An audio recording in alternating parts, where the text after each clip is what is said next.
Hello friends, welcome to my Facebook page Anwesha Das and YouTube channel Liza Anwesha. আজ এক অন্যরকম video নিয়ে চলে এসেছি। দেখো, তোমাদের শহরের ব্যস্ততা জীবনের মধ্যে আমার বাড়ির সামনে যে পরিবেশ সেটা তোমাদের সামনে তুলে ধরেছি। এরকম ছিমছাম পরিবেশ, এটা আমার বাবার তৈরি একটা ছোট্ট বাগান, যেখানে সব রকমের গাছপালা আছে। খুব যত্ন সহকারে আমার বাবা প্রত্যেক দিন সকালে এই গাছে জল দেয়, সার দেয়। এই হচ্ছে লঙ্কা গাছ, আমাদের এখানে লঙ্কা হয়েছে। তো শহরের ব্যস্ততা জীবনের ফাঁকে এই রকম জায়গায় যদি তোমরা তোমাদের হয়তো ভালো লাগতে পারে। দেখো, এটা আমাদের পুকুরের ধার, খুব সুন্দর ঠান্ডা, এখানে খুব ভালো হাওয়া দেয়, খুব সুন্দর লাগে এখানে বসে থাকতে। মন খারাপের সময়ও বসে থাকতে ভাল লাগে। আমার বাবা অনেক করমচা গাছ দিয়েছে, এই যে এখানে করমচা হয়েছে।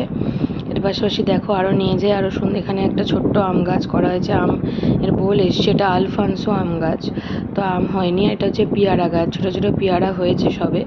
তো আমার বক্তব্য এটাই যে তোমরা যারা শহরে থাকো, যারা ফ্ল্যাট বাড়িতে থাকো, তাদের এই ব্যস্ততম জীবনের মাঝে চারিদিকে এই গাড়ি ঘোড়ার মাঝেই স্নিগ্ধ পরিবেশ আমাদের এখানে পাবে। তো আরও ভালো ভিডিও পেতে অবশ্যই লাইক করো।